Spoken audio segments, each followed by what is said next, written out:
Hello everyone. Thank you all the attendees for joining us today. I hope all attendees have good networking with your peers in networking lounge and in our exhibition tables. A very good afternoon to all of you. I'm Snehil. I'm your host for today on behalf of Solar Cotton First View Group on the webinar of Solar Roofs Southern India. So before starting today's proceeding, I take this opportunity to thank our partner Longi gold partner Longi. We have a short video of Longi. Can I request my team to play the sponsor video, please?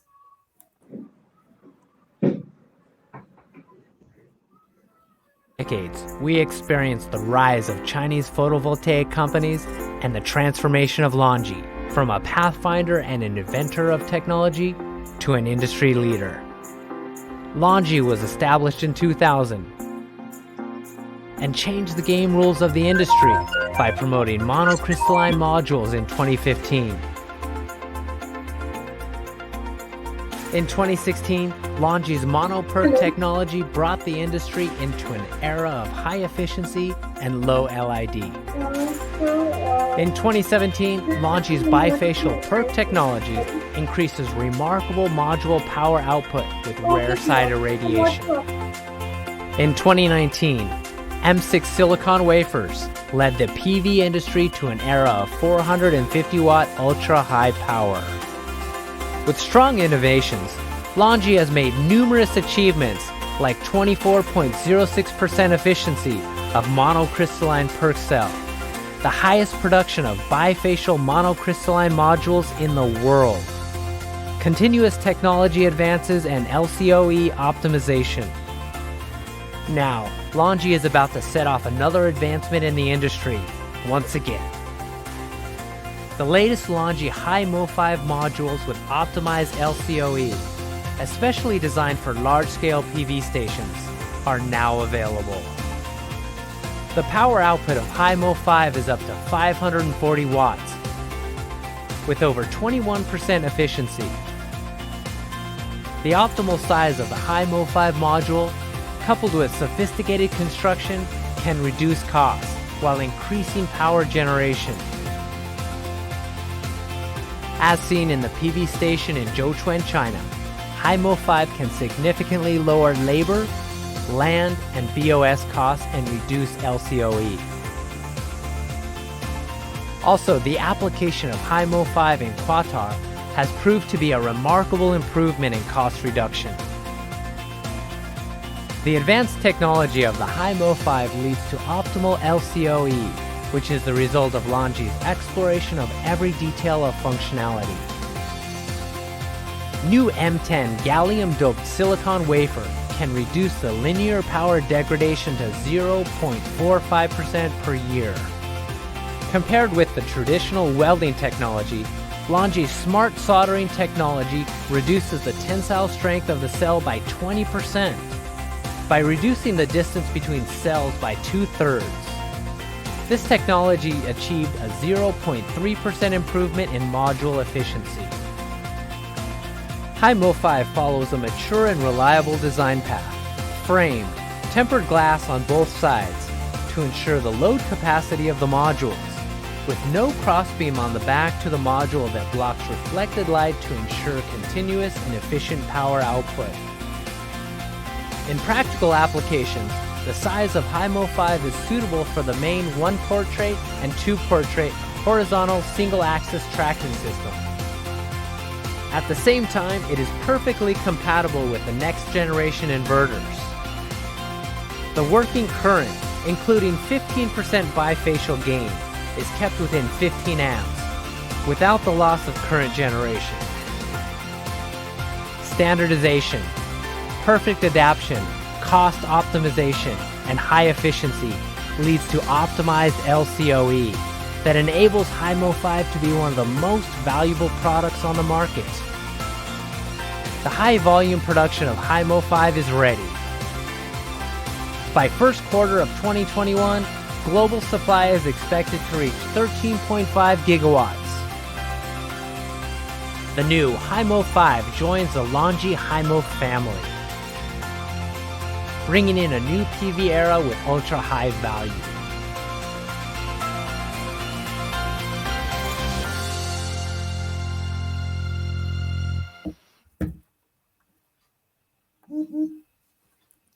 Thank you for playing the video.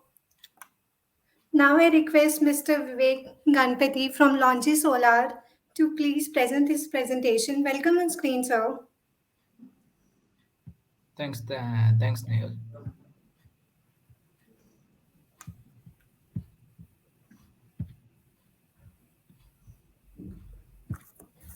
My screen is visible, right? Yes, sir, you are visible. Yeah. Okay. Okay. Good afternoon, everyone. Let me introduce myself. Myself, Vivek Ganapati, taking care of DG business for Longi in South India. Let me just give a brief about our company, Longi. Like, as we all know, we are the world's leading solar technology manufacturer. Currently, we are a global team of 60,000 members, strongly contributing to our operation income of 8.4 billion, with a net bottom line of 1.3 billion US dollars. And also, our R&D investment in 2020 is close to 400 million. We are aptly rewarded with many awards like Forbes 2020, also 50 smartest companies in China, and also China's Fortune 500 company. If I want to talk about milestones of Longi, like it's a decade-year-old company started in 2000. Initially, we were into semiconductor business. Later, we started ingot manufacturing, and then in 2005, we started manufacturing our silicon wafers. Currently, we are the world's leading silicon wafer manufacturer. Over these years, we have revolutionized this industry with various technologies like RC ingot pulling, be it diamond wire cutting technology, and standardizing the wafers, etc. And also in 2014, we became a much more vertically integrated company. Like we started our own cell and module manufacturing. And in 2019, we have launched our ultra high efficiency modules with our standard M6 wafers. And in 2020, we have launched our M10 silicon wafers. In 2021, Longi stepped into hydrogen business to promote hydrogen industrialization. As I mentioned, like we are the world's leading silicon monosilicon wafer manufacturer. In 2020, we made shipments close to 58 gigawatt, and we have increased our wafer production capacity to 85 gigawatt. In 2021, we have further increased it, and our current wafer production capacity is close to 100 gigawatt. And if I want to talk about our cells and modules, like in 2020, we made a module shipment of 24.5 gigawatt, highest by any company to ship more than 20 gigawatt of modules within a calendar year. And also, like we have a production capacity of currently 60 gigawatt.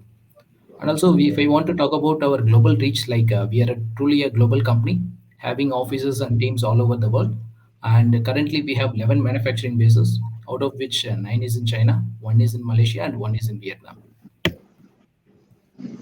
Currently, we cooperate with more than 5,000 global customers and energy developers in producing green energy, which is used for various applications, like be it agriculture, education, industries, and other sectors as well.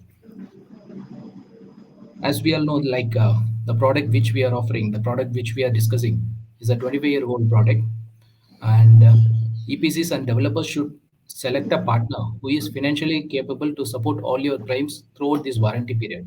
In that aspect, like Longi always prioritize its financial health and maintain a low asset liability ratio. As you can see in the picture, like we hold the Altman Z score of 4.99, which is highest by any pure play PV solar companies in this industry. This truly supports our claim. And also, like as per Bloomberg's BNE bankability report, Longi has been rated 100% bankable. And also, as per PV module bankability ratings, you can see like Longi is the only AAA rated manufacturer in this industry.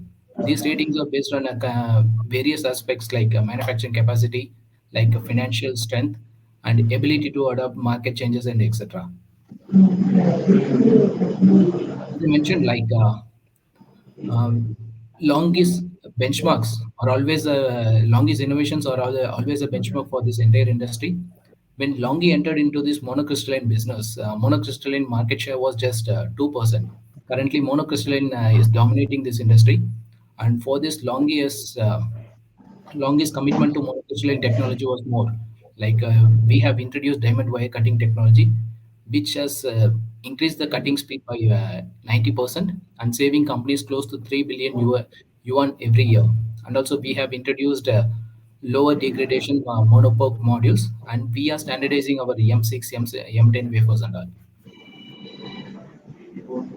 And if I want to talk about our module performance, cells and module performance, like Longi modules always perform well in the tests which are conducted by third-party agencies, which includes like our recent efficiency records of 25.21 ampere in N-type conversion and 20.05 P-type conversion. And also, we rapidly rewarded with many awards like for our quality from All Quality Matters Awards from TU Thailand, like a High Achiever Award from RETC and other awards from PVL Labs and all. If you want to talk about our offerings to Indian market, currently we offer our HIMO 4 and HIMO 5 series. HIMO 4 is based on our standard M6 wafers, 166 wafers. In that range, we offer 450 and 455 watt peak, which has a peak efficiency of 20.9%. Majorly, we supply these modules for rooftop projects. And our next product is our HIMO 5 model, like which is based on our standard M10 wafer, 182 wafers, which achieves a maximum power of 540 and 45 watt peak with a peak efficiency of 21.1%. Both these models, HIMO 4 and HIMO 5, are available in monofacial and bifacial.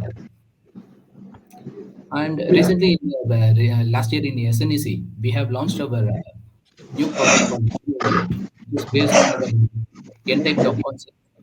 Like it uses the same 182 wafer and achieves a peak maximum conversion efficiency of 22.3%. Currently, this product is not available in Indian market. Soon it will be available. This product reaches a maximum power of 570 watt peak in mass production. And also, like currently, the market is going through various changes. Like a lot of higher watt peak modules are available in the market, getting available in the market.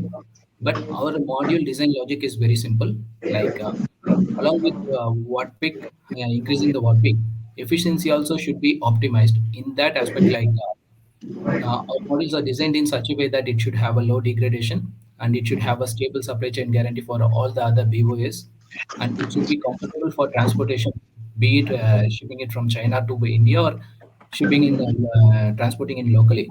And also, it should have a reasonable electrical design. All the electrical parameters should be within limit, as you can see in the video also. Like modules, which comes up with 13 ampere current. So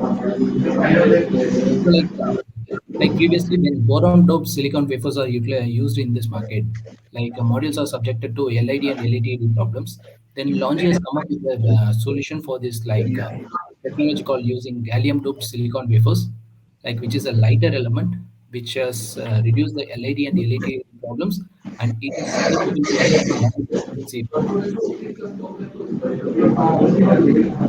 As I mentioned, like both the models which we supply, HIMO 4 and HIMO 5, has a bifacial technology. And recently, we are seeing a trend of increase in demand for bifacial modules. Like by making use of the maximum albedo and maintaining a wide surface or grassland surface, you can easily achieve a bifacial gain of 8 to 19%. Like these are the few tests which are conducted by third-party agency.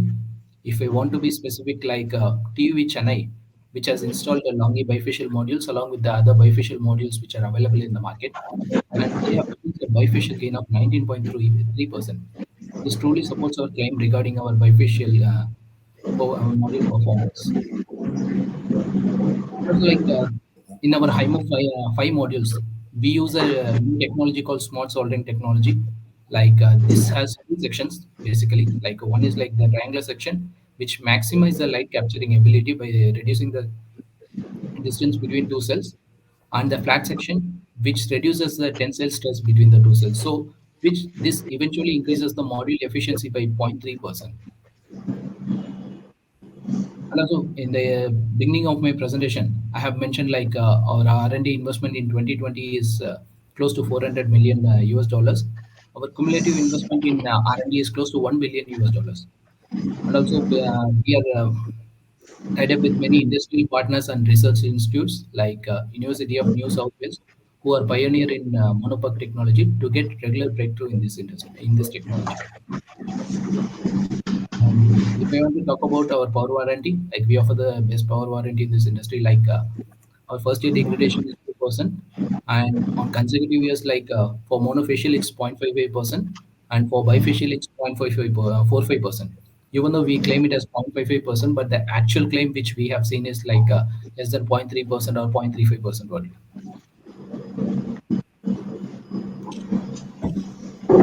The future of Longi is like, of course, we are prestigious. We are in the prestigious club of RE100 Club, where Longi promises to achieve all its electricity demand through 100% renewable energy before 2030.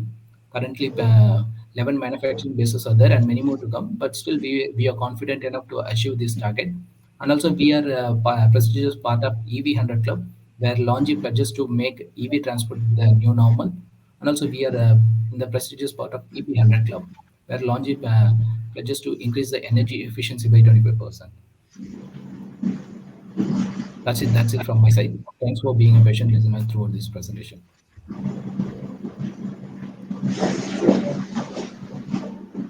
Thank you, Vivek, for such an insightful presentation.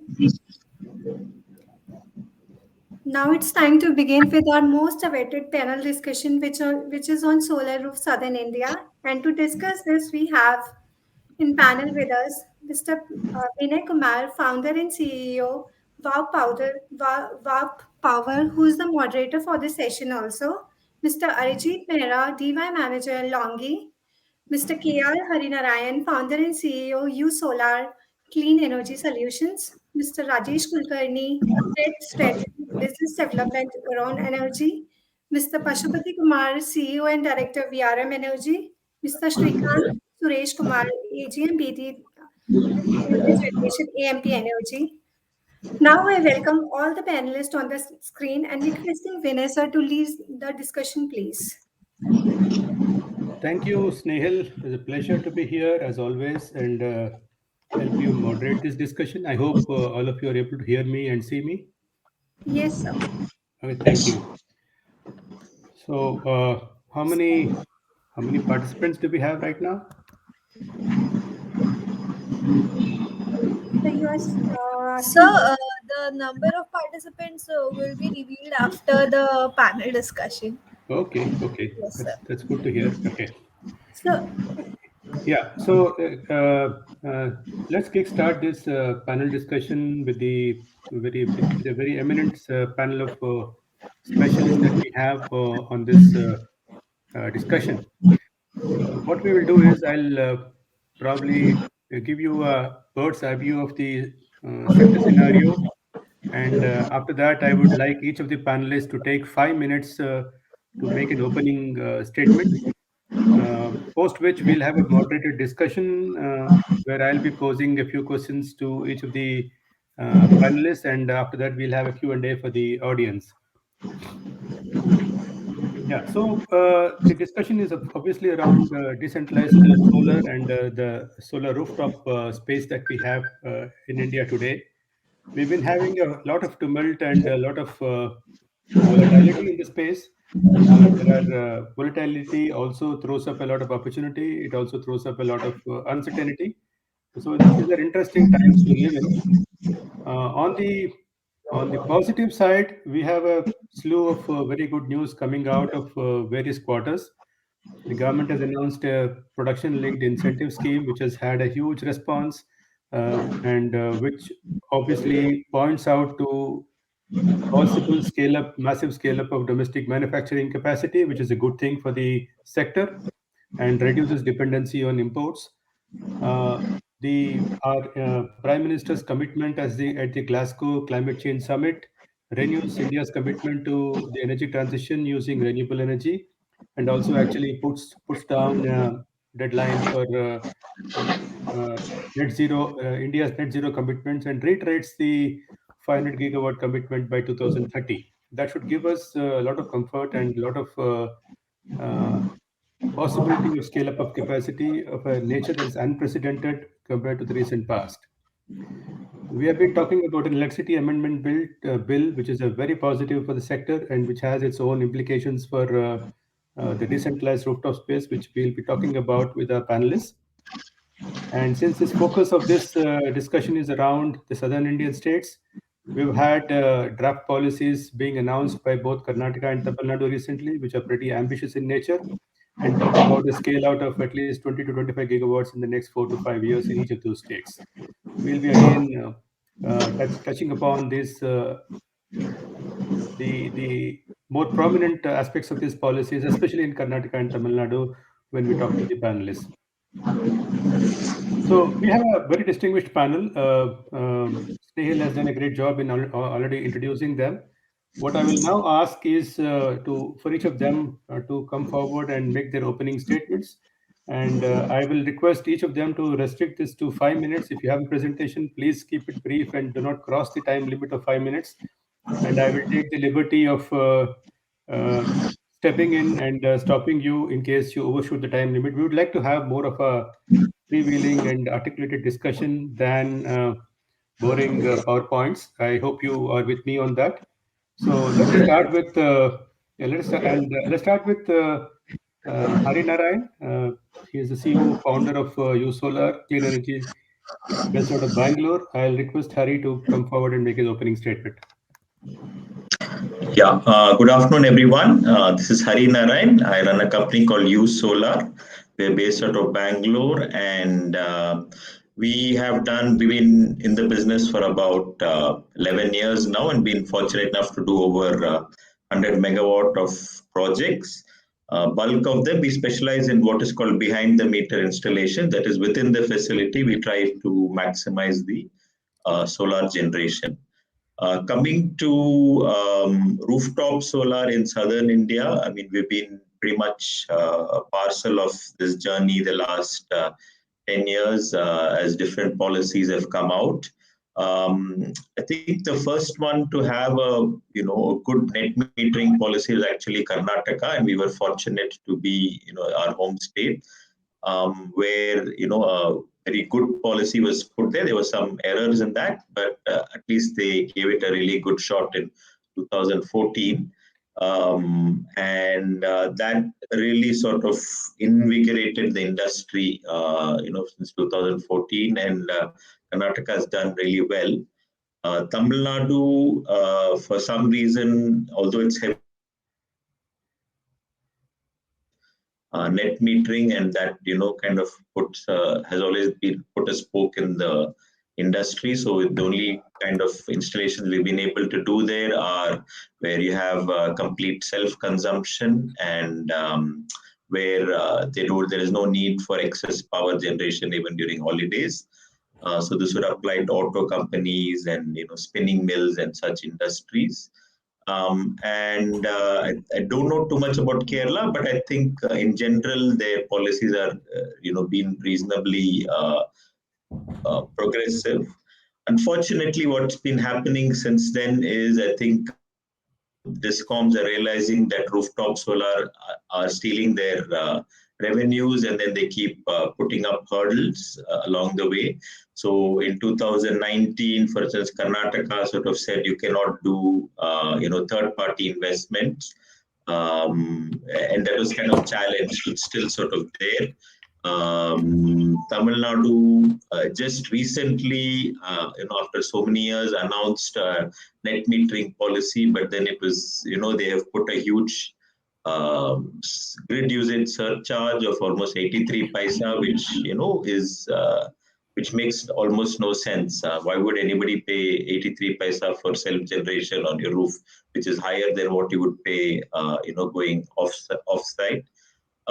So this journey has been kind of up and down with a lot of positives, and then sudden spanner thrown in the form of policies. And one of the wishes I have is a standard framework across all states, whether it's southern, northern, etc. A framework that is put, and then the different states can apply their charges or whatever it is onto that. Right now, every state there is a lot of confusion on what is allowed, what is not allowed, and that creates a lot of uncertainty in the entire business. And having said that, again, rooftop solar unfortunately has been a sort of stepchild in the whole solar market. The government tends to encourage these super large parks, etc., whereas I feel more democratized encouragement of locally generated power is the need of the hour, and still we're not seeing that happen in any consistent way. I think with that I would like to stop. Okay. Thank you, Hari. Thanks for that very brief and succinct summary of the way you look at the space, both from a policy point of view and a regulatory point of view for solar rooftops in the southern states. I'll now request Rajesh Kulkarni, Head of Strategy and BD at Euron Energy, to make his opening statement.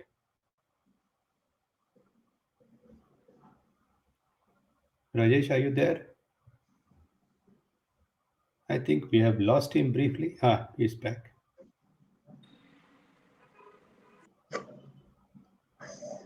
It's fading in and out. He's fading in and out. I think we'll just wait for him to come back and move to the next speaker, Mr. Pasupati Kumar, who is the CEO and Director of VRM Energy. Mr. Kumar, can you make your opening statement, please? Yeah. Thank you. So, hello, good afternoon. Good afternoon, everyone. So let me give a small introduction about myself. I am Kumar. I am the Director and CEO of a company called VRM Energy. We are based in the Chennai, and we are doing projects across India, mostly in southern parts of India, and we have a distribution network, and as well as we are a A-grade electrical contractor. So we are into distribution, design, engineering, erection, commissioning, plus the O&M. This is our scope. So let me just come to this one points which have been given to me. VRM as a distributor and as well as EPC contractor. Mr. Kumar, we will come to the questions later, just as opening remark. I think those questions were more post the opening statements. Yeah. All right. Yeah. Okay. So this one is I am in this field for last 15 years, and we have been seeing the reduction of the prices per megawatt cost from 22 crores to now it is nearly 4 crores per megawatt. So this is the scenario. Plus in last couple of months, all of a sudden we have witnessed sudden hike of the panels and inverters and the copper rates. See, actually these fluctuations in the rates, what happened, and we have been following it with some client for more than 6 months to get an order, and at the time we receive the orders, if the rates have been hiked, then it's from a EPC contractor's view, it's very difficult to manage or to take it forward. So these things now the rates are it's getting slightly getting this one. Then regarding the policy announced recently by our government, actually a lot of good things are there, but one thing which is not good for the industry is like Mr. Harinarayanan told, they put a levy of 83 paise per unit.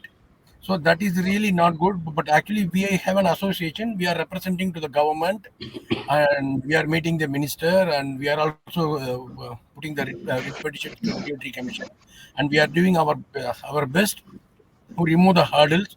So let us see, because it's a legal battle, it may take little time or so. So we need to wait for some time to make it happen. And apart from that, the rooftop industry is growing really very good. And the awareness is there for all the education institutions, hospitals, and other industries. Now they are coming up. So the industry is getting opened up. Plus, especially if you see with the arrival of monoPERC modules and this kind of, and plus the string inverter combination, 540, 550 watt peak. So with that combination, that occupies less space, and we can able to give more capacity to the consumers. So that's really good.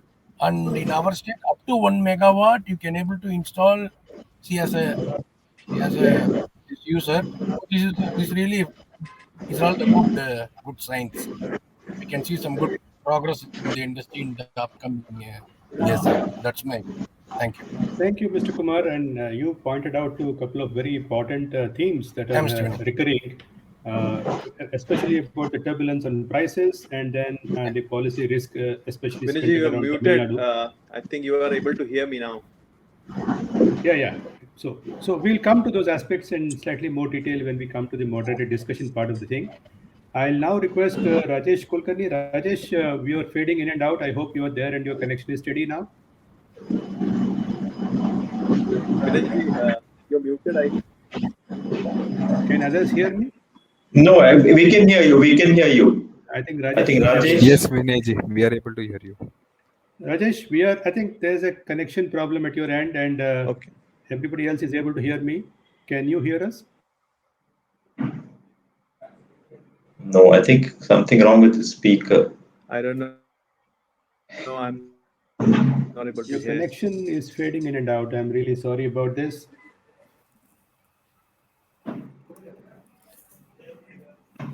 I'll ask Snehil to probably call him offline and make sure that he's Yes, on the yes, platform. Can you do I that, will Snehil? be doing. Yeah. Yes, sir, I will be doing that. We'll come back to him after the other speakers make their opening remarks. I'll now request Srikant Suresh Kumar to make his opening statement. He's from AMP Energy, heads BD for distributed solar, and I think he should be able to give a very interesting perspective on the pan-India picture, which is probably the biggest advantage with national players like AMP Energy. Over to you, Srikant. Very good afternoon, one and all. Am I audible clearly? Yeah, I you hope are. this. You Yes. are. Yes, thank you. So I'm glad to get back in touch with all the industry colleagues. So I'm representing AMP India.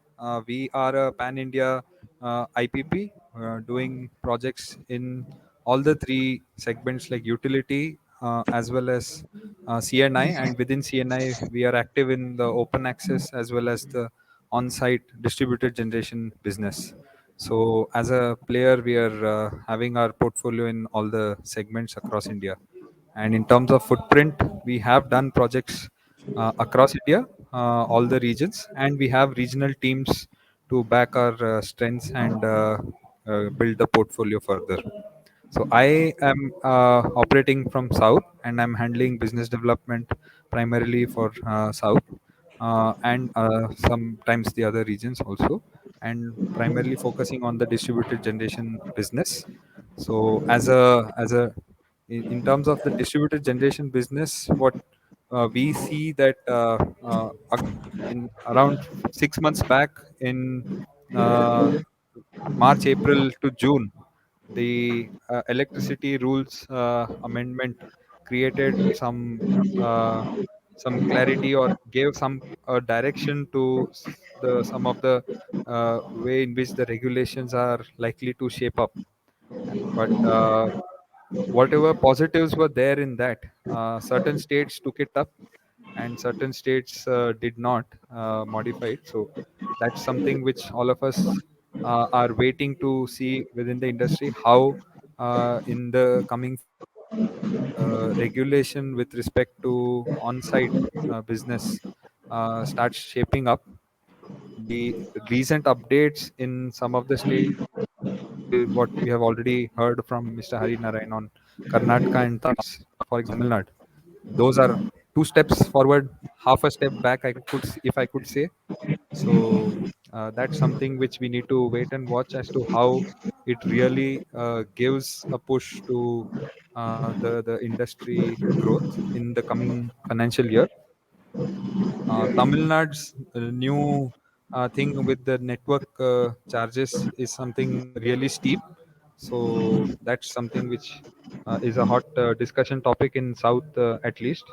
And at the same time, Andhra, Telangana continue to allow on-site business, the distributed generation business to prosper because customers there really are not able to opt for other choices.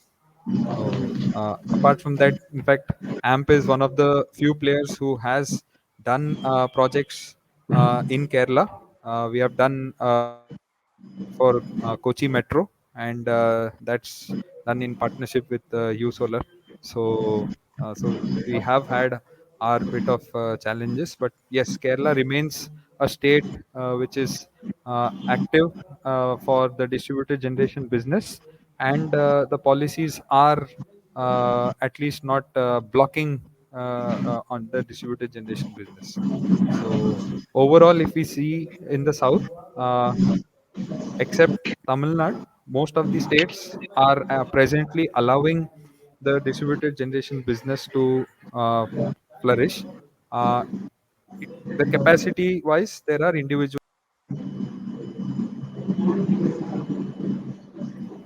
So that's a brief on how I see the landscape, and we look forward to discussing this further. Thank you, Srikanth. Very insightful of you. We'll be coming back to you during the discussion phase on some of the points that you have raised. Appreciate that. Rajesh, can you hear us now? We can't hear you. No, now he is muted. So Yes, can you unmute yourself? I'm so sorry again. I'm just trying to goof up. I don't know why. Vinayji, it's always so nice to hear from you. I'm so sorry I could not, be a part initially. The discussion started. You're fading in and out, and glad to have you back. And hope you have a steady connection now. Yes, I have.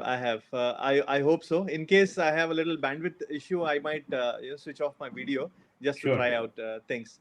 So Sure. good afternoon to all of you, and thanks so much to Solar Quarter and also Vinayji.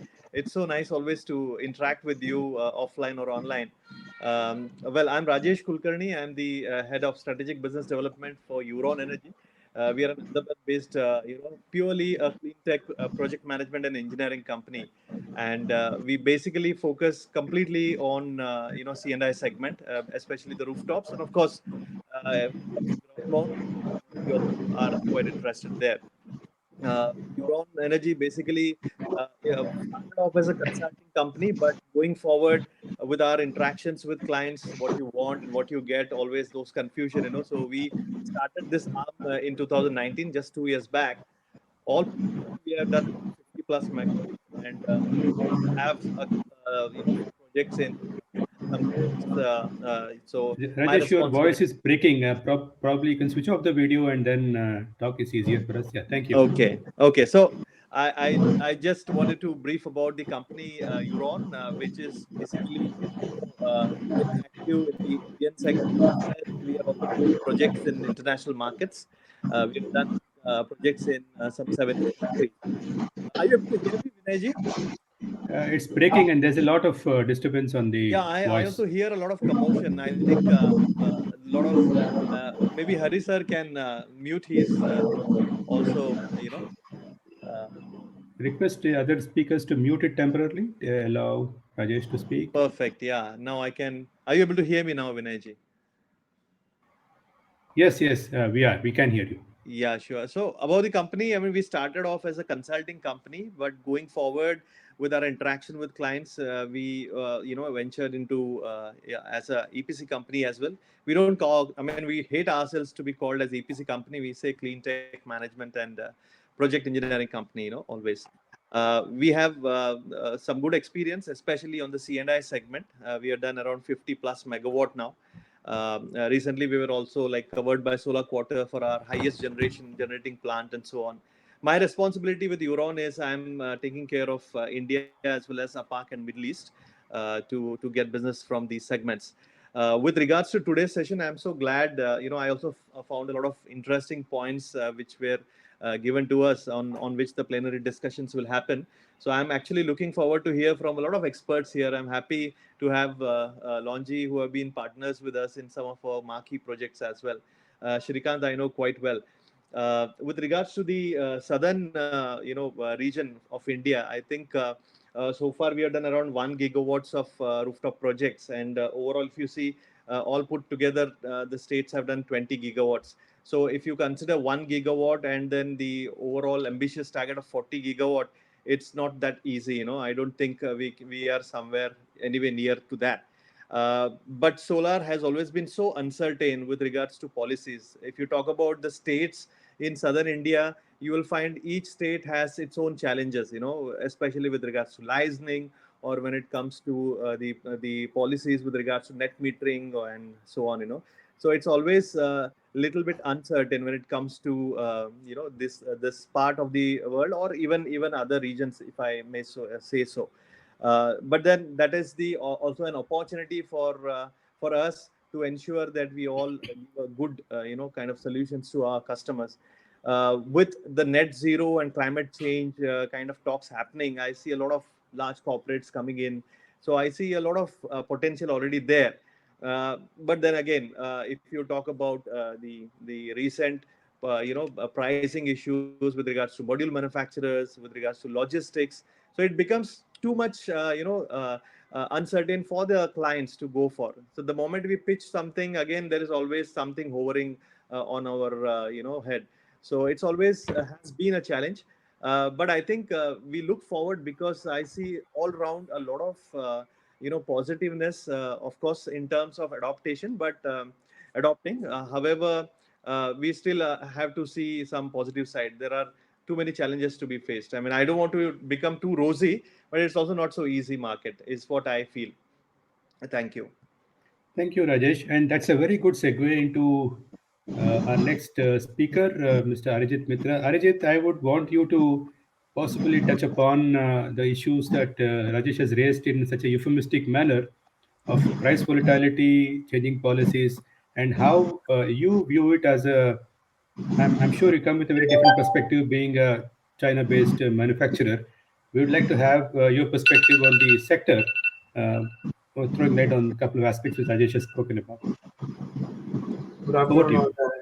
the good afternoon, all the attendees, and good afternoon to all our eminent panelists, and good afternoon to you, Vinay sir, who can be a better moderator than you in Southern India. So, yes, I'll touch upon the subject that I think in our discussion, everyone will try to ask the same question.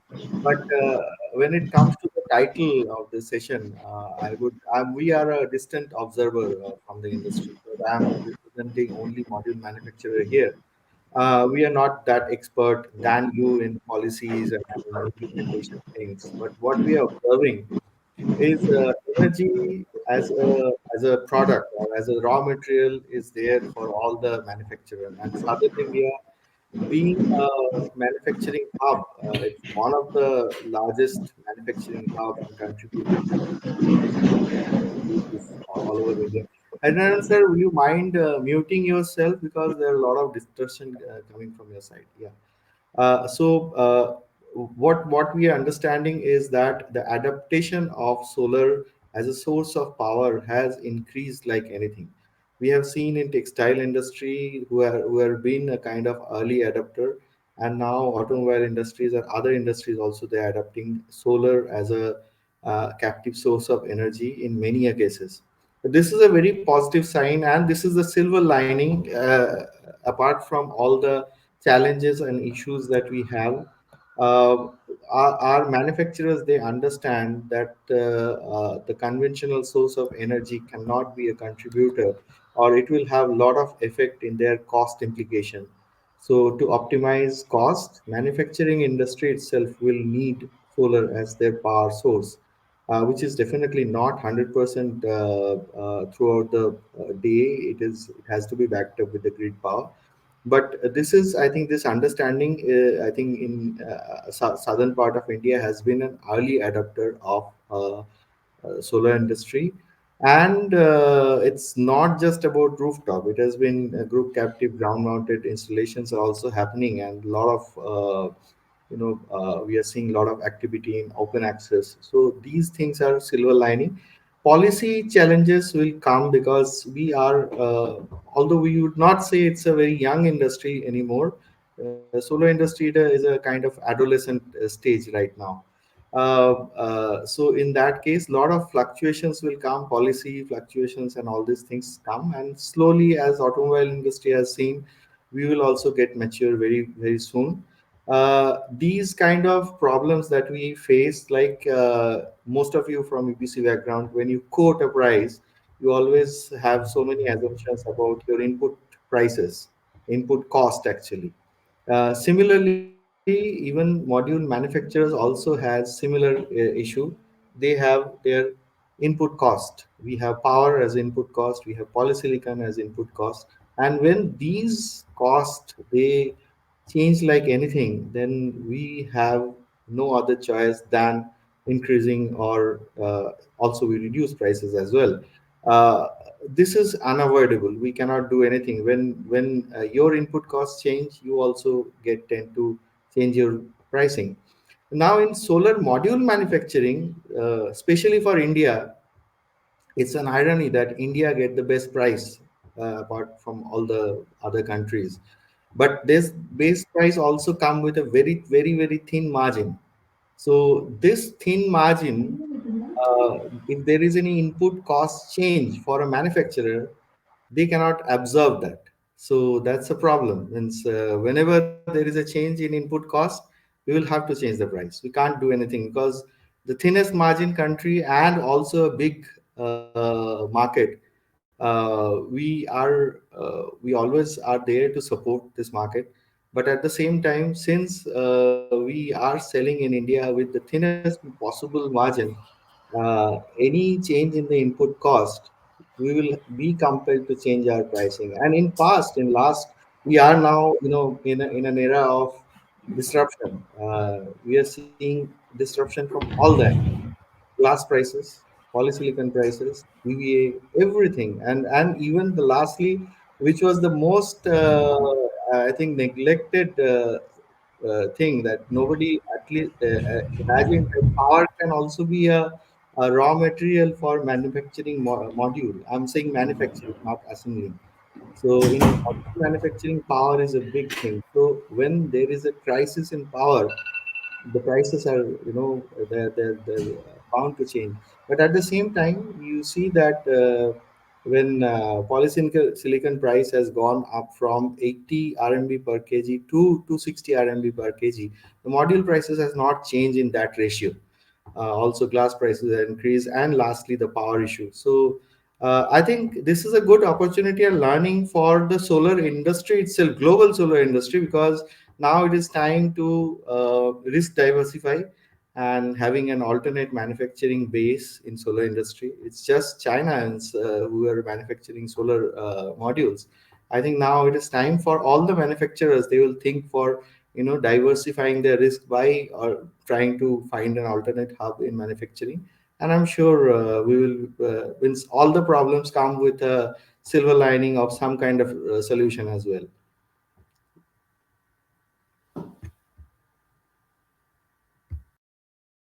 I think you have to unmute, Vinay sir.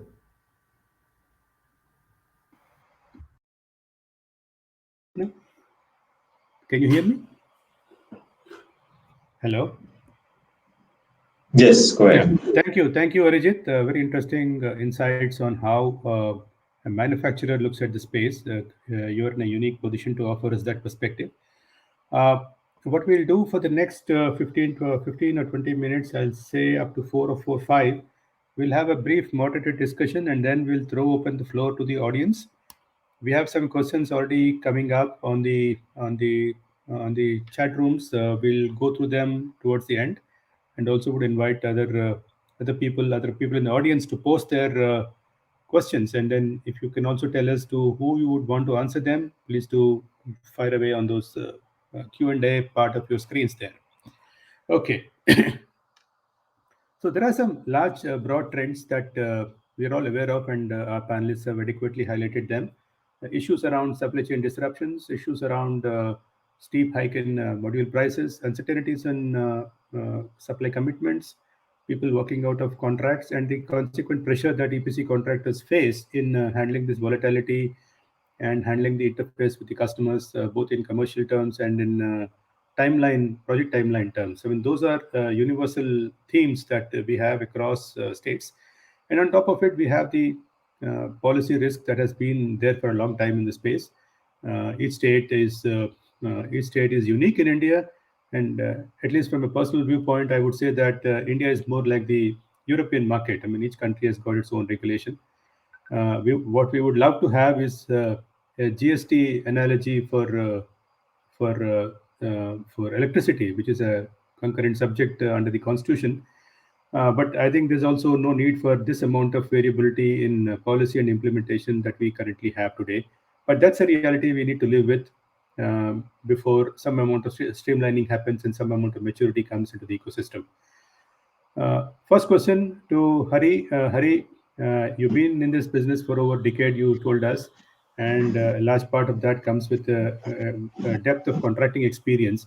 How is USolar and you at the helm of affairs handling price risks in this volatile environment, and how are you mitigating this risk? I would like to hear your views as an EPC contractor. Right. We are both an EPC contractor and we have some asset ownership. Right. In EPC contracts, it is very hard to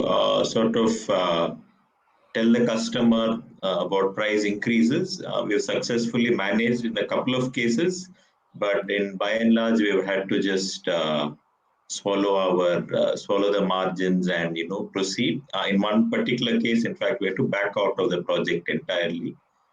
In the case of, you can, of course, in your purchase order have like a change in law clauses. So in case of asset ownership, for instance, all our PPAs have change in law clauses, which allowed us to increase the PPA price of projects which we are yet to start because of the GST impact as of October 1.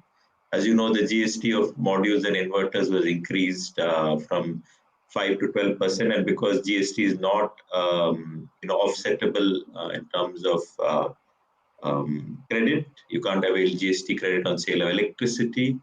We were able to successfully pass off all the price increase. So I would encourage, at least in your contracts, put in things like change in law.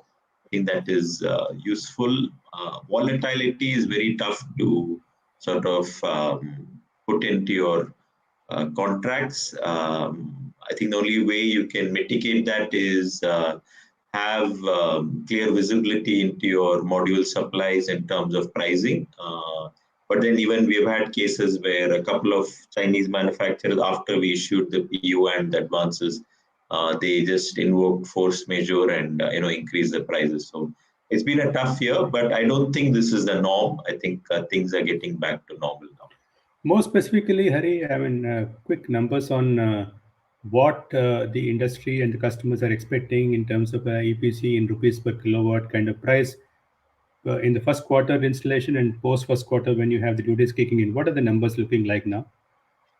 So for a large, 1 megawatt kind of installation, I think in the first quarter we were around 35 rupees per watt plus GST. Now we don't go below 41, 42 kind of numbers is where we are comfortable with.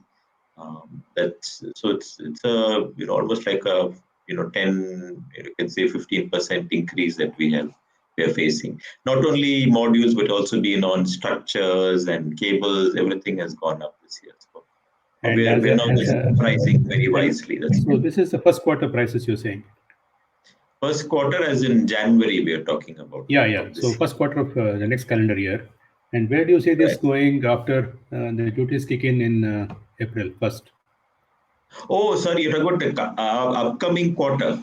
Yeah, upcoming quarter, Jan to March 22. No. There we're already quoting at 40 plus. So at 40 plus, okay. And post-April, where would that end? Post-April, we have not really quoted. We are sort of waiting and watching. We have no clue about this 40%, what its impact is, to be honest with you. That brings me back to Rajesh. Rajesh, where do you see, I mean, Hari spoke about EPC pricing and its impact. I know that you have a fair amount of exposure to the RESCO space also. I was actually looking forward to get the golden figure from Hari sir for next quarter. No, I would want to know how you are viewing the RESCO tariffs with that EPC numbers that Hari has given us. Yes, of course. Yeah, 40 plus. 40 plus, yeah. Yeah, I mean, see, we are not, we predominantly are a CapEx player, yes. But of course, we do service a client who needs a RESCO, a solution from our side. I think RESCO is a very nice, let's say, mechanism for large consumers, especially. who cannot simply just have, I mean, maybe they have a limited roof, they still have the option to go for the open access, where you can have a group captive or a third party kind of, where the investor invests and they only have a PPA agreement. With regards to the large consumers, when I say, it's all the large corporates, and I see a lot of corporates are talking about going green. And I initially also I told you about the net zero thing. So it's also about their vendors and the employees. I have seen myself with my interaction with some corporates that they are also asking their employees to to push their societies to go green and so on. So I think and of course there are solutions available even for residential segment these days. I see that Resco model is available. Of course, Hari sir already mentioned about the policy changes.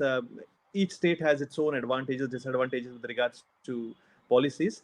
But answering your question, I think Resco is the best way for the large corporates. But when you talk about Resco, I'm sure here we have Shrikant who might agree. These guys, they always will want A-rated customer and financially very strong. But there are customers who are not A-rated. Probably they don't have those ratings, but they are still strong customers. Financially very strong. So I think these customers are also ones who might be interested in Resco. At this moment, I don't know. There are of course developers who also are in this kind of projects where you are not a rated customer, but you have a strong balance. So I perfectly understand that there are a lot more variables that go into a tariff than just the EPC price. Correct. You have the off-taker quality, you have your own cost of debt, your expectations from equity, the tenor of the PPA. Those are variables. I understand that, but yeah, I think we have a sense of where that is headed Correct. with the underlying EPC tariff, which is a major trigger. And I think that brings me to Mr. Kumar of VRM Energy. He is not just a EPC contractor, but is also a product distributor, is also a solar BOS manufacturer. Mr. Kumar, if you're able to hear me, we'd like to know, we'd like to know with a more focus on the BOS space. We know what is happening on the modules that tends to take a disproportionate amount of our time and bandwidth. But how is the price impacting on the solar BOS in a rooftop context? I mean, where is that price headed, and where do you see it going? Exactly. Let me just give you some practical things which it just happened to me in last 15 days back. Okay. Recently, we have been appointed as the owner's engineers come advisors for a 15 megawatt park. So we have went through the drawings, everything. It's all okay. Purchase orders have been released some time back. And what happened? That see the rate of steel. The time when the orders were released, purchase orders were released at a rate of 110 rupees. Then last month, the vendor came and he has been negotiating for a price of 125 rupees per kg. You have to just imagine, sir, within a short span of 1.5 months, the rate of steel and as well as the hot dip galvanizing, that has been increased from 110 rupees to 125 rupees peak. So these are all the practical difficulties, and we can get the evidence also, because he is showing the evidence of the steel prices for last 6 months. Okay, every month what is the steel price up and down, then the cost of zinc.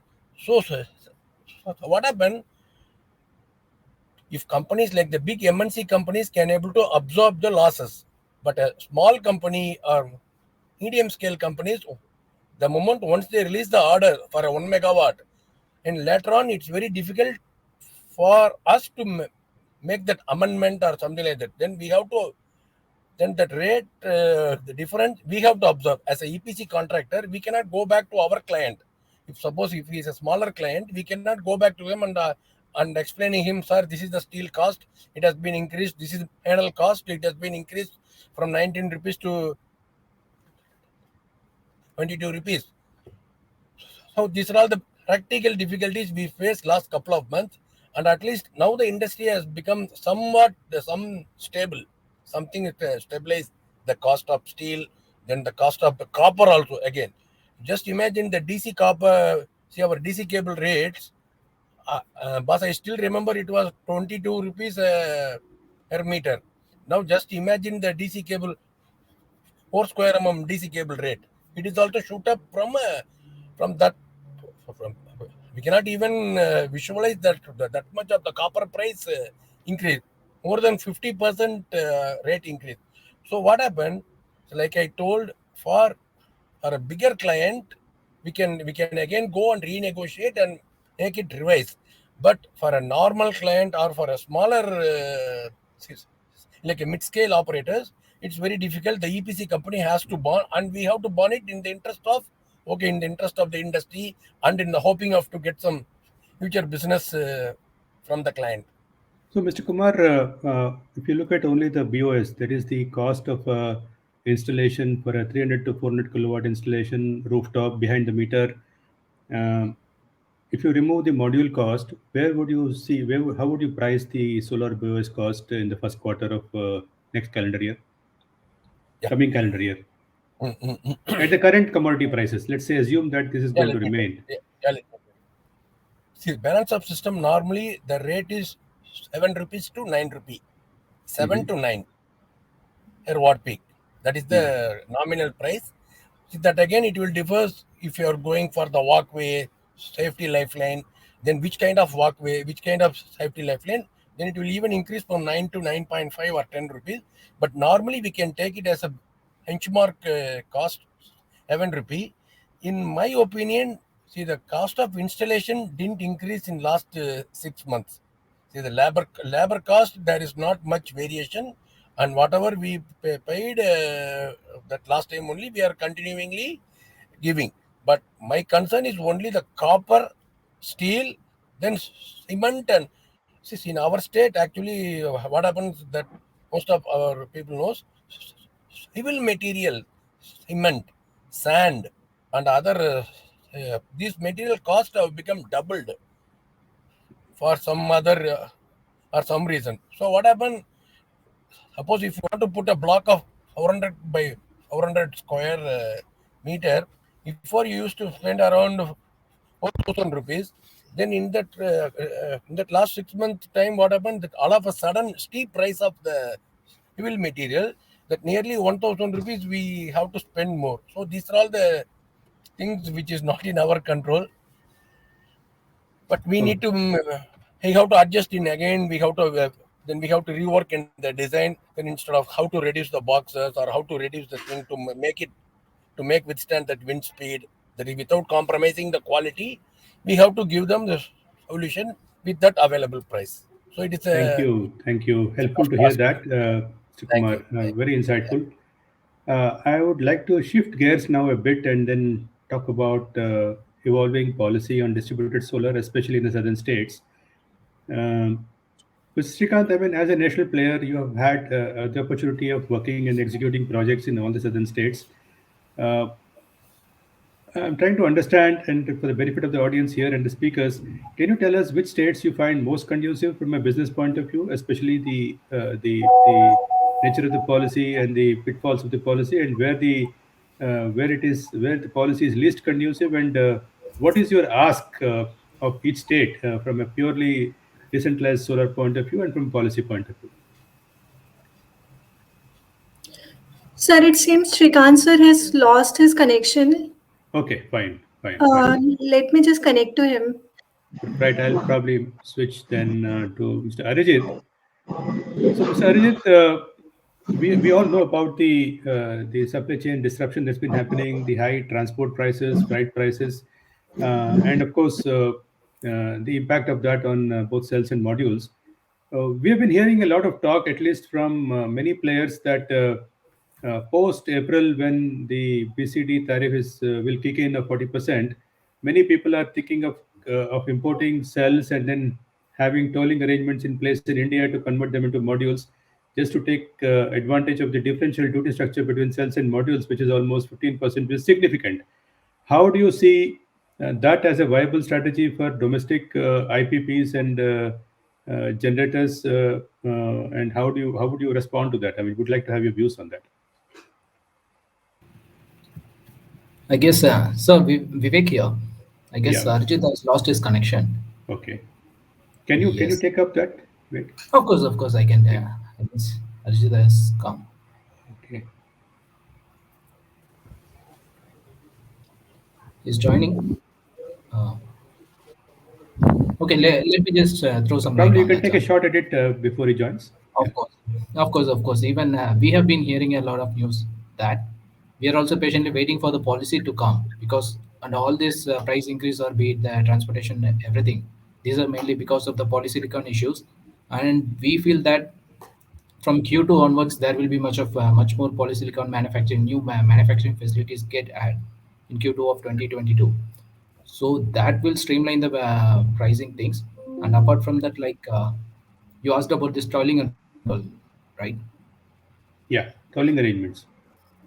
Yes, yes. We are waiting for it, sir. To be frank, Okay. we are More just specifically, Vivek, where do you see the prices of monoperk modules on a CIF basis to India from a typical Chinese tier one company like yours?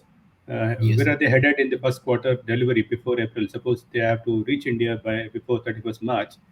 yes, Do you see any softening of prices, and where are they now, and how do you see it going?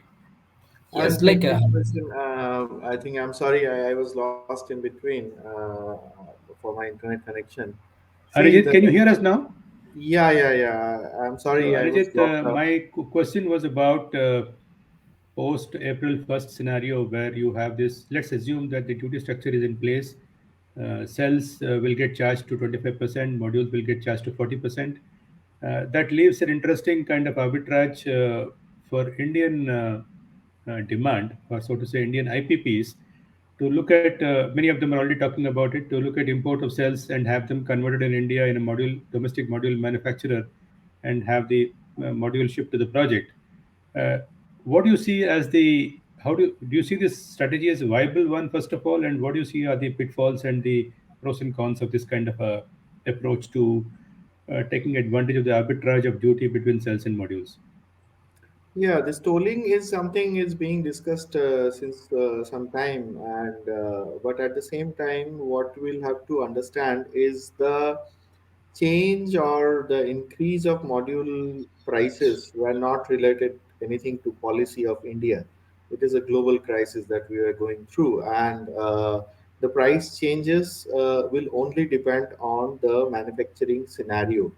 What we have seen, the changes has happened because of various disruptions, and these disruptions are slowly getting stabilized. In 2022, we'll see a lot of addition of capacity of polysilicon, and also the glass manufacturing is getting streamlined now. Those disruptions are slowly getting, I think, stabilized. I think that will improve the pricing scenario a little bit. This is a complete separate subject than the BCD scenario. When it comes to BCD, I think that will be something that Indian solar industry will be completely concerned on. How this tolling will help Indian large scale projects, I really don't know, because these large scale projects are also backed up by international financing, and these international financiers will not rely on module manufacturers who are not credible. I would not say that it's not a credibility issue. They are not rated properly. So, like the bankabilities and all these things which are there with the international manufacturers are not there with the local manufacturers. But the large IPPs who are planning, who are basically part of PLIs, they are thinking on this. The scenario that the policy scenario changes in India will specifically help, or maybe we are yet to see how things will shape up to see India as an alternate module manufacturing hub. And it's basically it will keep on developing in that way. We'll see how the market sees as an opportunity to open up the module manufacturing market to the world. We have seen how it has happened with the automobile sector. Nobody says Maruti cars as Japanese car. It is a Indian car itself, although the source is Japan. The design and everything, it comes from Japan. So I think it is time to open up the industry, and our Indian manufacturer will get benefited by a lot of interaction in exchange of technologies, and international players will also come in India. So I think the global perspective, in a global perspective, this is an opportunity for Indian solar industry as well as the international module manufacturer. So let's see how things will shape up. But the pricing change and the BCD scenario is absolutely two a separate subject. Thank you. Thank you, Arijit. What I will do next, we probably have about 5 more minutes before we throw open the floor to the audience. I would like to do a dipstick kind of a survey across all the panelists and ask them what is your biggest ask of the policy with respect to each state in South India? If there's one thing you want to ask in Karnataka, in Tamil Nadu, in Andhra, and in Telangana, what is it that you would like to have uh, incorporated in the policy or changed in the policy? We'll start with Harinarayan. Take it first. Yeah, I think the biggest ask is a more standardized policy across the states in terms of at least the framework, because each state has its own nuances, how they apply, how they meter, how they measure. For instance, Karnataka, you're supposed to, bring all the solar to one point and then only inject it, and do the net metering at a single point. Which makes things quite difficult. If you put a ground mount project within your facility, or even a what is that solar roof, that is a carport, that does not qualify as net metering. So we have all these state specific nuances which make things very difficult. And some of them are quite illogical. I think the 83 paisa in Tamil Nadu for net metering is totally absurd. It's much higher than setting up an off-site solar plant and wheeling it to your facility. That only costs 50 paisa. So I think a uniform structure across states would be my ask. Some fees must be paid to the DISCOM. It should not be free, but again, it should not be absurdly for providing network support. But given its rooftop and it is self-consumptive, that should be measured and should be reasonable in some way, not absurd. Thank you, Hari. Rajesh, will you take it next? What is your biggest ask in terms of policy? Do we have Rajesh? It seems Rajesh sir has also lost his connection. So, Mr. Kumar, what is the biggest ask you have? We'll move to you next. You told us about the 83 paisa. Anything that's other than that you would like to have and ask in terms of policy changes?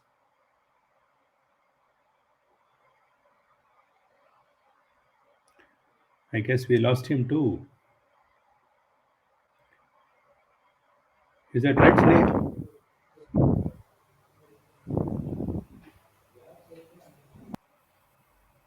Sorry, I think we lost him too. Is Mr. Arijit there? Yes, I'm there. Mr. Arijit? Yeah, Arijit, what would be the biggest ask from in terms of policy at a central level from somebody like you who heads a large Chinese tier 1 manufacturer? As I said, that we are a distance observer. You guys are expert on this subject. You will be able to tell what are the things are needed. But I personally, it is my personal opinion, my ask will be stop making policies now. So no, what about the BIS regime? What about the ALMM regime? What about the duty structure policy around that? Is there anything that you would like to? I think BIS, ALM, all these things are good for industry because there are some regulations, some kind of accountabilities are coming, and companies like us, we would welcome this kind of steps because we have credibility to prove. We don't have anything to hide. So in that case, these are good, but at the same time, there should not be any protectionism work in the behind of this kind of issue policies. Because ALLM is something I think government will look into that. I think most of the big manufacturers, they have already completed their formalities. I'm talking on behalf of the fraternity of solar manufacturer, international solar manufacturer. They have all completed their formalities. It's just that government have to somehow arrange the inspections, maybe by third party or Given the someone. logistical problems that we have faced in travel to China, having this factory inspections done, do you see the LMM deadline getting extended, or how do you Uh, see it? this is completely government will have to see, because the thing is that without credible manufacturer, large solar parks cannot happen, because their finances need bankable manufacturer to supply modules, and most of the Indian manufacturers are not bankable. So in that case, they will need manufacture modules from these companies, and they will have to figure out how they will do it. So if they cannot do it, then extension have to come. But these are not, these are secondary. The primary thing is that I think our solar industry is a stage of adolescence right now, and this is a time government should think how they can leave this industry alone. So stop making as minimum as policy, involvement, or the hand of government should somehow take their way back. Harijit, that's a very utopian scenario. Power sector is happens to be one of the most regulated sectors if you look at any sector. So denying the usefulness or the impact of policy on the sector is probably, like I said again, utopian. But anyway, I hear you, and we understand the sensitivities around that. Srikanth, I'll move to Srikanth. Srikanth, we missed you earlier. I think you Yes. lost out. And one thing that I wanted to ask you was for each of these southern states, Karnataka, Telangana, Andhra, and Tamil Nadu and Kerala, what is one single thing that you would like to see changed that will have the biggest impact on the decentralized solar space? Biggest policy ask from your side. Yeah, the one policy ask I would have is let the regulators not interfere with the business model that needs to be implemented. They can take define certain charges like what Tamil Nadu is trying to do, like what Maharashtra tried to do in a different name, but intention was the same last year. Grid support charges, network charges, and all this. So that kind of a charge could be defined, like what Hariji was just mentioning. But instead of my single ask is they need not block or support any of the business models that for opex you can't do this, for capex you could do this, for behind the meter you cannot do this. If you want to do such a plant or such a capacity, you can go with net metering, not go without net metering. All these just complicates it, and all discoms I feel are across India are using these tools and trickeries to just delay the inevitable.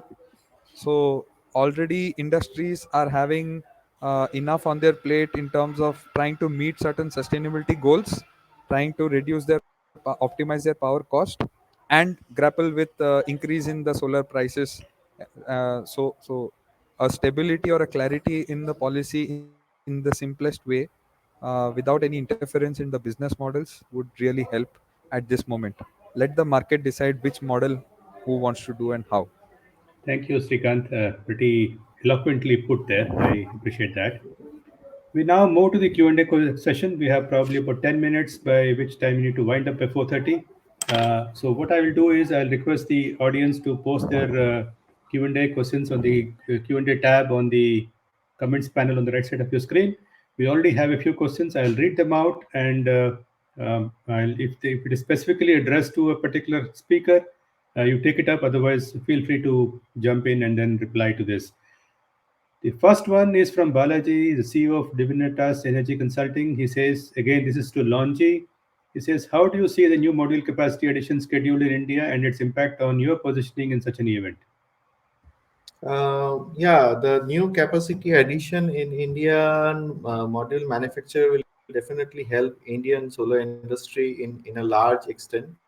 But at the same time, the capacity addition is not a 100% vertically integration of module manufacturing. So I think this will not impact the utility scale business a lot, because in case of utility scale, there are a lot of cases where the financer they want cells to be manufactured by the module manufacturer itself. So, but grossly, this capacity addition will also help the solar industry as a broader prospect. Thank you. The next question is from Sarabjit Singh. He is with AWT Energy and he says, does the capex deferred model need to be refocused upon? And midway, you can say where the client could happily bear a minimal capex of 25 to 30% and also saves developer from the risks involved in purely OPEX model. I'm not sure what the question is. Probably one of you could take it. What about Rajesh?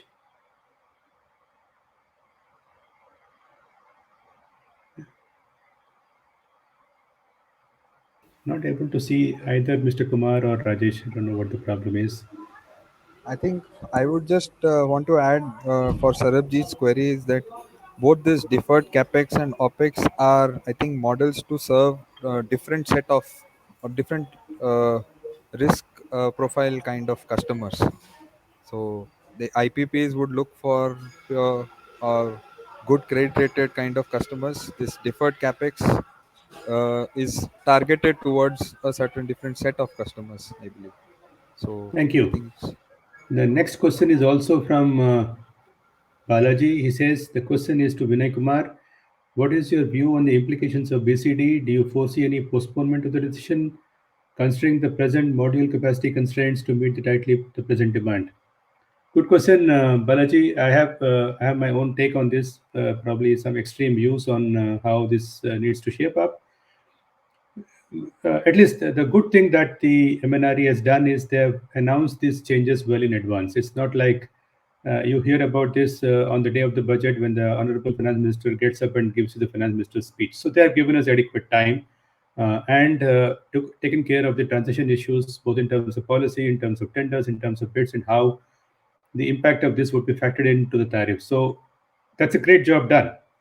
But outside this, nobody could predict way back in March when these BCD hikes were announced of the kind of disruptions that would happen to the solar supply chain and the impact it would have on prices. I believe, and I fervently believe so, that if these duties get rolled out in the manner they have been planned, we breach tariff benchmarks which may not be healthy for the solar sector going forward. As we all know, at least in the grid scale utility space, 3 rupees or thereabouts is the kind of a psychological ceiling beyond which there would not be any buyers for utility scale power, at least among the discoms. They would not buy power. And with the current prices from good friends Arijit and the likes of him, I think slapping a 40% duty on top of those underlying CF values for module imports into India would probably breach this psychological threshold of 3 rupees per unit, at a point of which there would be no demand, at least for grid scale solar. So there is a definite and compelling case for reviewing the timing of this BCD hike and the quantum of the hike that has already been announced. So that's one compelling reason. The second compelling reason I see is that I expect challenges to these hikes at the World Trade Organization from other member countries of WTO. It is far more easy to defend an additional an anti-dumping duty or a safeguard duty because that goes through a fairly exhaustive process, and then you prove injury to domestic industry and then slap on these duties. But these are not like that, and PCD is an across-the-board kind of a levy affecting all imports and all countries trying to export to India, which is far more difficult to justify and then justify before a world body like the WTO. So I would expect a WTO challenge coming up shortly after these are announced, and with some kind of a decision from there. And India is a signatory to the WTO convention, and we are bound by that. So in all probability, the challenge and how it plays out has to be seen, which kind of imparts some uncertainty to whether this is a sustainable duty structure we'll live with, or is it going to be short-lived. The third challenge I see is that levying this kind of duties on modules and cells, India is in breach of an international convention called the ITA, Information Technology Agreement, where we are duty bound to zero rate these two items. Cells and modules are supposed to be zero rated under the convention. And we still are part of the convention, and that convention covers a host of items and commodity lines like laptops, computers, mobile phones. So, imposing this kind of a duty, we also are in breach of the ITA. That's a sensitivity that would have to be justified and explained again, and which we'll definitely find it difficult to do that. So there is considerable uncertainty around continued implementation of this hikes, both from a business point of view, both from a tariff point of view, and from a defense point of view. So I would go out on a limb and say that even if it gets announced on February 1st in the budget, we would expect some challenges and it will be fairly short-lived. But I guess better sense will prevail, and hopefully we'll defer this by 6 to 9 months, which is the most probable outcome. That's my take on this. Happy to hear from other speakers if they have other thoughts on the same issue.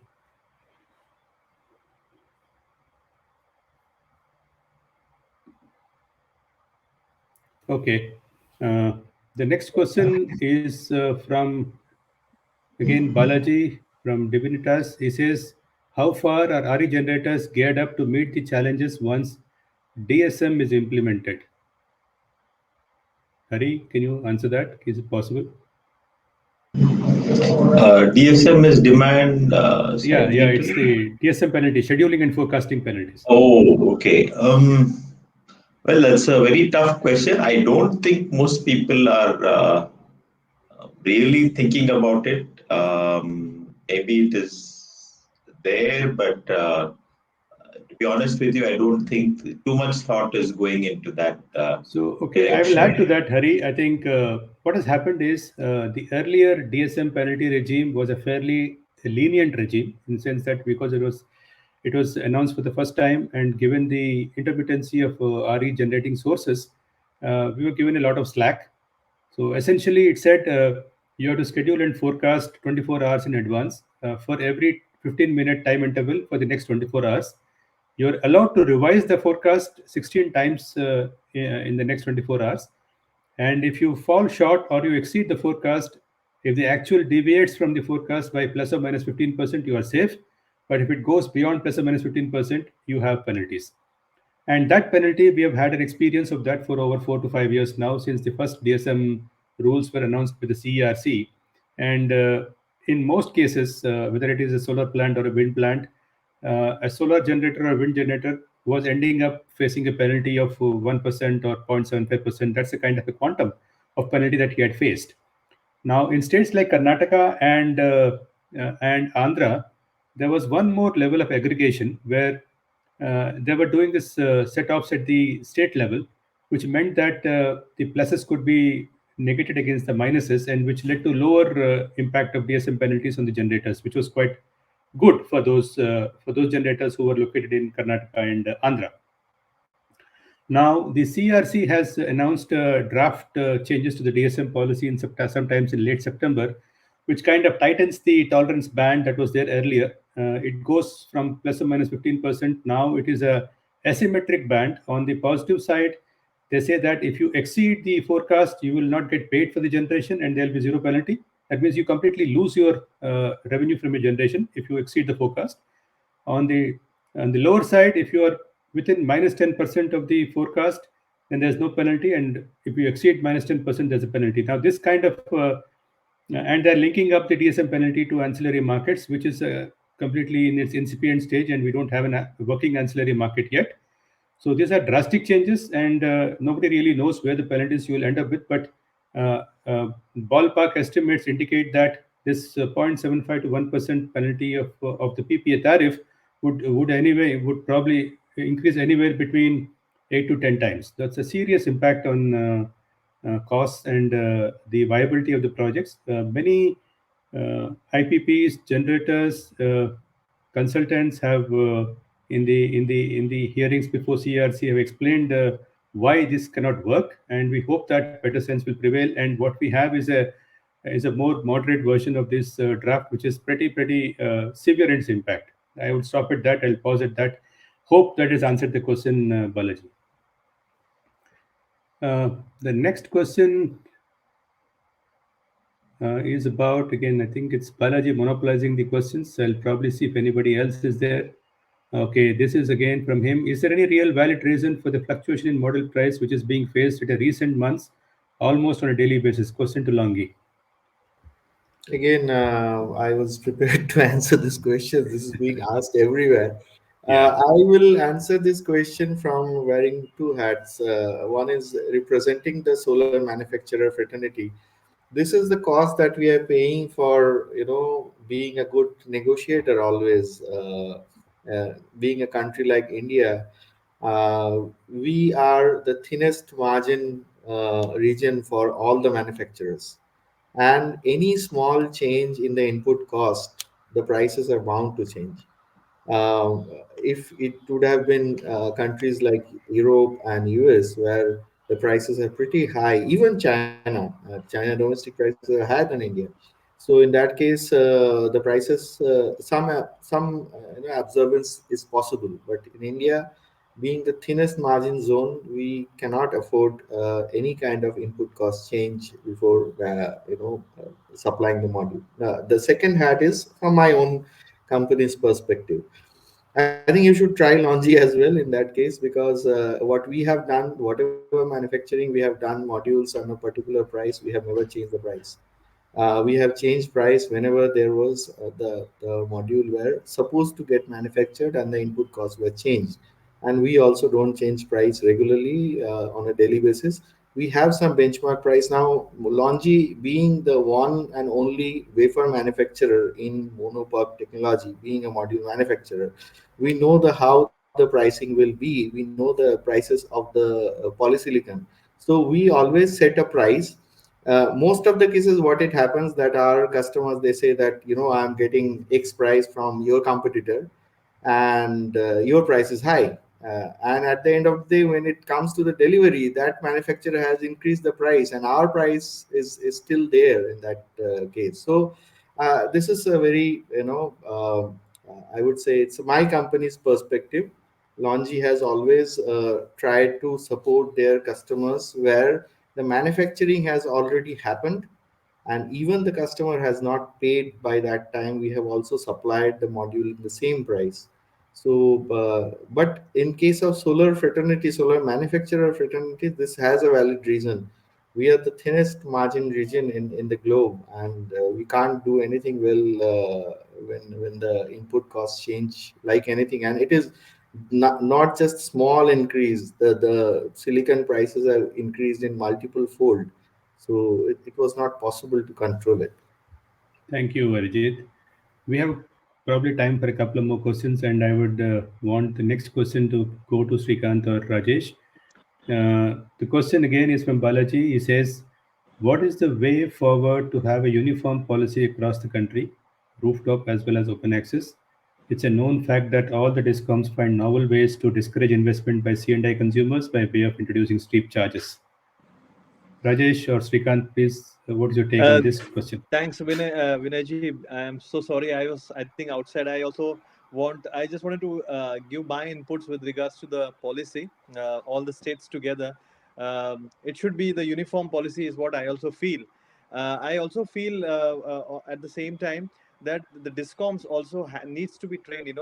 We always find, especially with regards to licensing, when it comes to, you have new policies coming, draft policies come. There's so much of confusion when it comes to getting the actual approval. So what can take 45 days sometimes go, almost double, 90 days, or even more than that. So what needs is, the discom authorities also needs to be given the right information on what things are changed and so on. There's always a problem with the clarity there, and this is where the projects get delayed. You have everything there, but the approval takes a lot of time. So I think this is something which every discom should try to improve, is what I feel on this front. Thank you, Rajesh. Srikant, any views on that? This I same question. Yes, thank you. So I just wanted to add that if we all recollect past 5 6 months, there has been a push or a effort towards this in terms of bringing the electricity rules amendment and that larger framework. I believe the link where we are not able to get that benefit is the enforcement of these. The amendments and all are at the Ministry of Power level. They are like a guideline.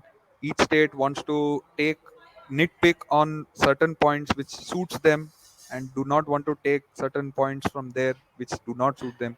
So that execution of those guidelines, I think if it improves on the rooftop as well as on the open access segment, there would be some level of streamlining that we can expect.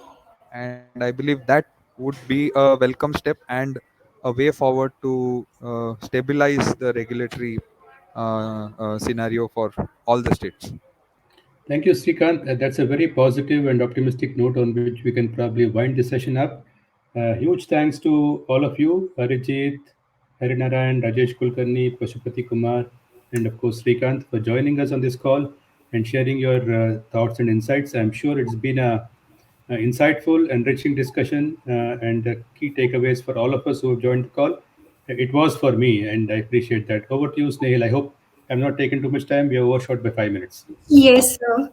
Thank you so much, esteemed panelists, for this wonderful session, and a very special thank to Vinay sir for superbly managing the discussion. As always, you were impressive, and you have moderated the session in the very professional way. Thank you. Thank all of you. 100%. Vinayji, my vote of thanks to you. I'm so sorry that I was always on, off, on, off. Also, culprit is Snehal. You know, she did not get me back on the stage, but I was able to hear the entire conversation, and I was really happy to get a lot of points from all of you. I think all the eminent panelists made very nice viewpoints, and of course, Vinayji, you definitely did a good job. I was very happy to hear you. Thanks. Rajesh Nice sir, of you. extreme apologies for this. No problem. Next time you should Thank you, have us in a Vinay. single room, Snehal, not this. Yes, sir. Okay. Sure, for sure, sir. Thank you. Thanks everyone. Thank you, Vinayji. Thanks to all the speakers. I would like to make a small announcement that the network floor is open for networking. You can join our networking booth, networking lounge. You can join. Thank you. Yes, so please join our tables.